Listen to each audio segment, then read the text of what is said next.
वार्ता में आपस किया गया था तो दे देंगे कि हमारी तरफ से कोई अनियमितता नहीं की गई है, लेकिन अभी तक वो लिखित तौर पे नहीं है।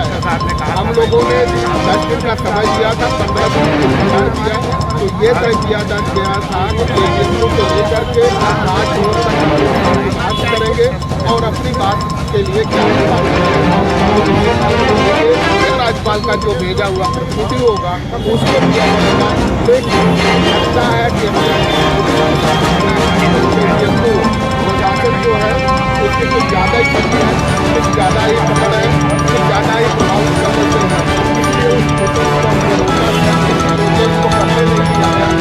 हैं। नमस्कार, मैं अनुज कुमार, आप देख रहे हैं जनपथ। और इस वक्त हम हाजिर हैं यहाँ केजीएमयू में और यहाँ पर तमाम जिस तरीके से बात किया जाए भारत देश में आरक्षण को लेकर एक जंग छिड़ी हुई है, जहाँ पर लगातार आरक्षण पे कहीं ना कहीं आप देखते होंगे कहीं ना कहीं जो हमला हो रहा है उसको कमज़ोर करने की कोशिश की जा रही है। उसको लेकर लगातार समाज के जो जागरूक लोग हैं वो कहीं ना कहीं आवाज़ उठा रहे हैं और उस आवाज़ को बड़ी बुलंदी से उठा रहे हैं। और उसी कड़ी में अगर हम देखते हैं तो इस वक्त केजीएमयू में है और यहाँ पर हम उसी आरक्षण को लेकर और तमाम जो लोग हैं, जो हमारे बहुजन समाज के लोग हैं, जो आरक्षण के प्रति जागरूक हैं, संविधान के प्रति जागरूक हैं, जानते हैं उनकी क्या सोच है इस पूरे मामले पर, वो बात करेंगे। सर, सबसे पहले मैं चाहूंगा आप मेरे दर्शकों को अपना इंट्रो दे दीजिए।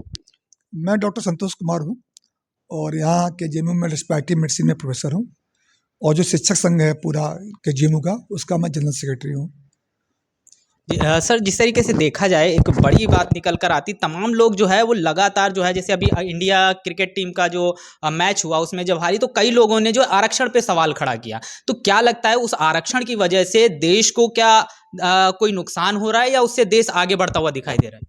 नहीं, देखिए, आरक्षण तो चीज़ है कि आरक्षण बेसिकली रिप्रेजेंटेशन का था, जो बाबा साहब ने दिया था आरक्षण, उसका उद्देश्य ये था कि हमारे सभी लोग हर स्तर पे, चाहे मेडिकल लाइन हो, इंजीनियरिंग हो, पुलिस हो, आईएएस हो, लॉ हो, कचहरी हो, कहीं पे हमारे आदमी हर जगह वहाँ दिखाई पड़ेंगे, हर समाज के लोग, और वो उनकी मदद कर सकेंगे, उनका रिप्रेजेंटेशन कर सकेंगे। लेकिन लोगों ने इसको जो है सुख वैभव का एक साधन समझ लिया है, उसी समस्या आ रही है तो उसको रिप्रेजेंट नहीं कर पा रहे हैं। और जहाँ तक हमारे जो टीचिंग इंस्टीट्यूट हैं, यूनिवर्सिटीज़ हैं, इनमें जो सबसे बड़ी समस्या है कि इनको एक ऑटोनोमस का दर्जा, ज़्यादा इंस्टीट्यूट है उनको ऑटोनोमस का दर्जा दिया जाता है। ऑटोनोमस में गवर्नमेंट को कहती है कि आप अपने हिसाब से करिए, हालांकि रूल गवर्नमेंट, आरक्षण के रूल गवर्नमेंट बनाती है, इम्प्लीमेंट करने का उनको देती है। जो ऑटोनोमस बॉडी नहीं है उनको इम्प्लीमेंट गवर्नमेंट डायरेक्ट करती है, वहाँ इस तरह समस्याएं कम आती हैं। लेकिन जो ऑटोनोमस इंस्टीट्यूट है उसके जो गवर्निंग बॉडी होती है, गवर्निंग बॉडी में जनरली 15-20 हर जगह लोग होते हैं। गवर्निंग बॉडी जो सुप्रीम बॉडी, जो किसी भी अपॉइंटमेंट या प्रमोशन या जो भी एक्शन होते हैं उन सब में वो अपना जो निर्णय लेती है, तो उसमें काफ़ी अच्छा माना जाता है, क्योंकि उसमें कई बड़े बड़े अधिकारी या उस तरह के लेवल के लोग होते हैं।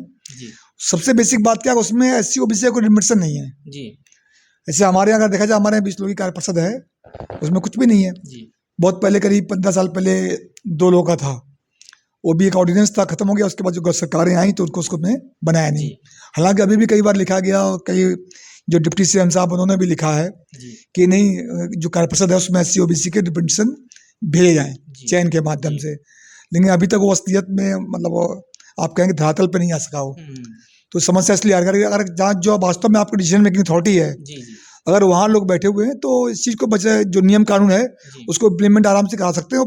एक बीच में आपको टोकना चाहूँगा कि जिस तरीके से नियम और कानून की 2 धज्जियाँ उड़ाई जा रही हैं, क्या बड़ी वजह है और इसका क्या इम्पैक्ट जो है उन लोगों को लिए पड़ रहा है जिनका प्रतिनिधित्व अभी वहाँ पर नहीं है? नहीं, तो जब नियम कानून की धज्जियाँ उड़ेंगे तो उसमें नो डाउट जिसको मिलना है, बेनिफिट मिलना है, उनको नहीं मिलेगा और वो अपनी संख्या में नहीं पहुँच पाएंगे, और वो नहीं पहुँच पा रहे इसलिए। तो अगर जब नियम कानून इसलिए बनाए गए थे कि सबकी भागीदारी सुनिश्चित हो जाए, तो उसमें कुछ लोग नहीं चाहते हैं, वो नहीं करना है, तो उनके लिए तो उससे कानूनी जो तरीके हैं, जो संवैधानिक अथॉरिटी हैं, हमारे यहाँ कुलाधिपति हैं या हमारे मुख्यमंत्री हैं, जो प्रेसिडेंट हैं, पीएम है, कमीशन है, उनको हम अप्रोच कर सकते हैं। उनको क्या बड़ी वजह होगी कि जिन लोगों के लिए बाबा साहब भीमराव अंबेडकर संविधान में एक प्रावधान करके गए कि जिन लोगों को आज तक जो है मौका नहीं मिला आगे बढ़ने का, और अब जब उनको थोड़ा सा मौका मिल रहा है तो लोग उन्हीं के जो हक और अधिकारों को खत्म करने की कोशिश में लगे हुए हैं? ये तो बाबा साहब ने पार्लियामेंट में ही कहा था कि जो संविधान काम करने लायक इतना बनाया कि वास्तव में काम करने की इच्छा है, तो ये बहुत अच्छा साबित होगा। अगर आपको उसको जिनको उसको लागू करने की इच्छा नहीं है उनके लिए बहुत खराब साबित होगा। तो प्रावधान तो सब अच्छे बनाए गए, जब अगर लागू करने वालों की नीयत अच्छी नहीं है तो समस्या खड़ी होगी।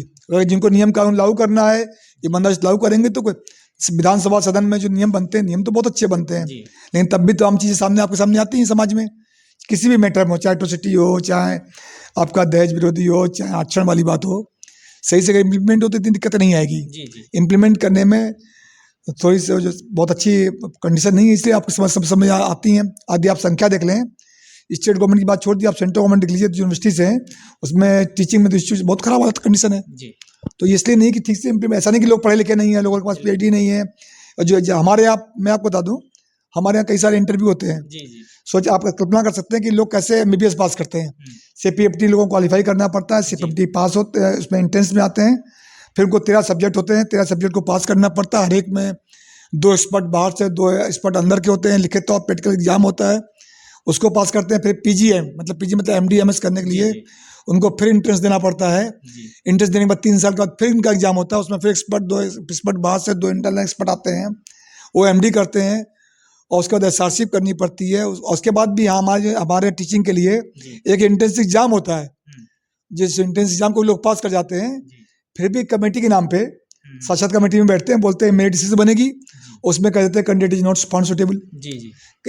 कई विभाग ऐसे हैं, इसमें कैंडिडेट आए, 2 कैंडिडेट आए, SC OBC कैंडिडेट आते हैं, और उस कैंडिडेट को कहते हैं नॉट फाउंड सुटेबल, और सीट खाली छोड़ देते हैं। अब इससे अच्छे होता है आप कहाँ से लाएंगे आप?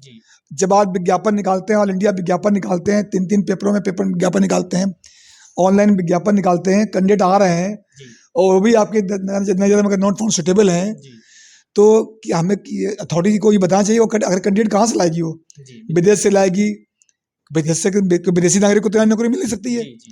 जब आपने देश में निकाल दिया, उन्होंने अप्लाई कर दिया, वो भी आपकी नज़रों में जो CPMT MBBS किया, MD किया, SRC किए, कुछ तो DM MCH किए, और आपको फिर भी कैंडिडेट सुटेबल समझ नहीं आ रहे हैं, तो समझ नहीं आता कि इसका क्या क्राइटेरिया है सुटेबिलिटी ढूंढने का। ये थोड़ा टफ है। सर अंत में एक छोटा सा सवाल आपसे रहेगा कि आज एक जो प्रोग्राम यहाँ पे रखा गया था जिसका ज्ञापन भी दिया गया है, तो उसके बारे में थोड़ा हमारे दर्शकों को बता दीजिए। वो जो कार्यक्रम था, कई जो गैर पॉलिटिकल आपके जो सोशल सामाजिक संगठन है जो इस तरह के प्रकरणों को संज्ञान लेते रहते हैं, ये आज उनकी तरफ से आयोजित किया गया था, और देखा गया कि काफ़ी संख्या में लोग थे, और उनको इसका काम उनको इस बात का है कि बताइए इतने बड़े इंस्टीट्यूट में अगर ऐसी कंडीशन आ रही है तो बाकी जगह कितनी बड़ी दिक्कत आएगी। और इसको विधानसभा लेवल पे भी लोग बता रहे हैं कि क्या है, तो कुछ ना कुछ इसमें शुरू से निकलना चाहिए। कभी संघर्ष जो है कभी बेकार नहीं जाता है, कुछ निकलना चाहिए। बहुत बहुत धन्यवाद सर आपका। जिस तरीके से हम बात कर रहे थे सर से, और सर ने तमाम जो है मुद्दे रखे, इन सारे मुद्दों पर आपका क्या कहना है, कमेंट बॉक्स में अपनी प्रतिक्रिया जरूर दीजिएगा। आरक्षण को लेकर जिस तरीके से जो लड़ाई है उस पर आप लोग अपनी अलग अलग प्रतिक्रिया, अपने अलग अलग जो व्यूज़ हैं उस पर जरूर दीजिएगा। आपका जो कमेंट है वो हमारे लिए बहुत महत्वपूर्ण है, इसलिए कमेंट जरूर करिएगा। बने रहिएगा जनपद के साथ, तब तक के लिए जय भीम, जय भारत।